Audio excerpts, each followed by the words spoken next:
Hello everyone, my name is Varus, and in this video, I'm going to be giving you a full severe weather outlook as it's been pretty busy and active in terms of thunderstorms so far and in through the rest of this week, as well as a quick update in what's to come in the future and for the rest of the month of May. This weekend, I'm going to try to post my 2025 hurricane season outlook, so make sure you stay tuned for that video. Without further ado, let's get right into it. So, starting out with the National Weather Service and alerts and indices currently, it looks pretty active. So, let's work our way west to east. Starting out in the west, we have some red flag warnings up in areas of the mountainous terrain of California due to dry and windy conditions. Moving further south and west, you have the same in portions of western Texas, southern New Mexico, and southeastern Arizona, all because of dry conditions and windy conditions, which are also highlighted by these sandpaper-colored wind advisories.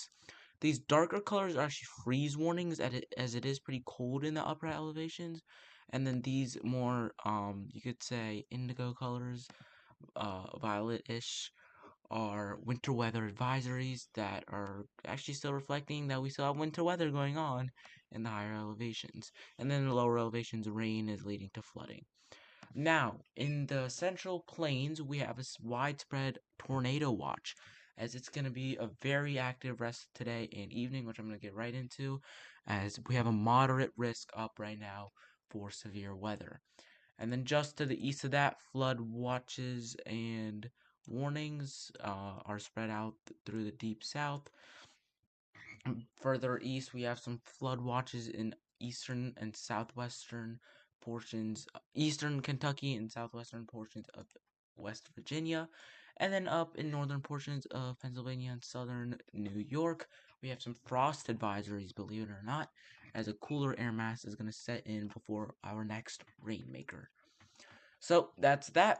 Getting into the severe weather. So let's start off with today. And wow, very very big moderate risk, almost like half the entire eastern portion of Oklahoma, southwestern Missouri, southeastern Kansas, northwestern Arkansas, and areas of extreme northeasternish Texas. So tornado threat is actually really high, 15% plus a hatched risk, given we have that's a 10% or greater probability of EF2 or EF5 tornadoes. So highest risk right in areas of eastern Oklahoma, I'd say. So very, very big threat. Wind as well is a very big threat. Focus further up north in areas of southwestern Missouri, northeastern Oklahoma. And then the hail as well, a very big threat. Focus in the same areas, especially eastern Oklahoma. So if there's going to be a hot spot, it's going to be eastern Oklahoma. I'd say right around here.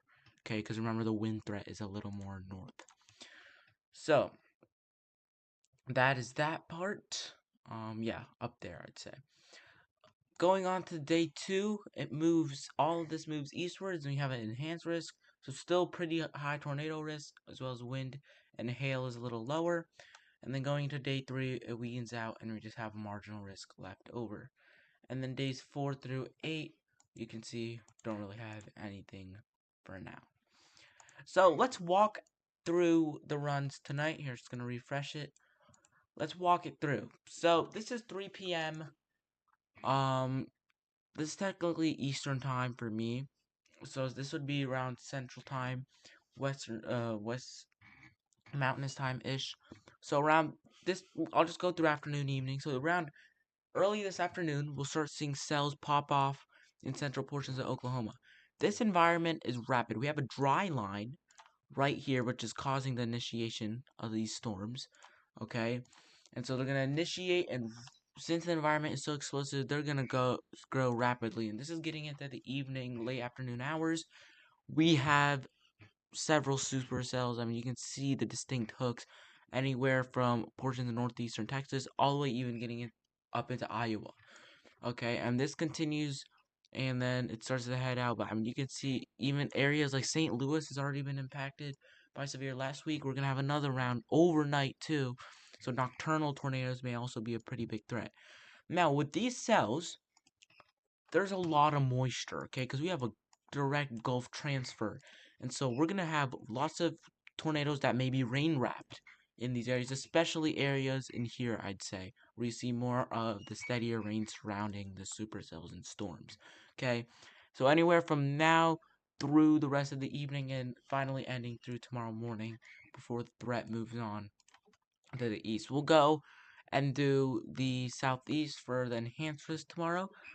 So let's take a look at that, and you can see that fires along the same cold front that is causing storms today in areas of Texas. So you can see that fires, and then it heads out, and then we just have our little marginal risk out through the eastern seaboard. So what's to come? Let's see. So this is the rainmaker. Okay, so this is the storms that it's bringing.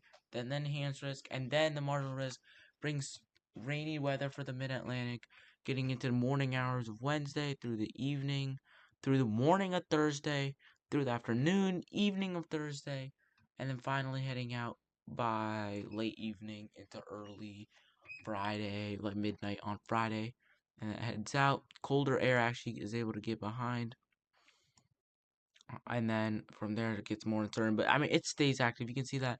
And then, like, if you've been reading the subtitles or my little section while you watch this video, you see there's the hurricane season has started, and so we could start seeing hurricanes, and tropical weather getting into June. So this is just one signal, but just showing you how hurricane season is about to ramp up. So yeah. Lastly, just want to go over the temperatures in the next 6 to 10 days. You see a common theme: below average in the eastern two-thirds of the U.S., above in the extreme south, and above in the western U.S. And for the 8 to 14 day, this basically is the same theme, except the below average is kind of cut off from the northeast. It's more near average. So I hope you enjoyed. Just want to keep it quick, give you guys a solid update, and I'll see you guys in the next video. Have a great rest of your day.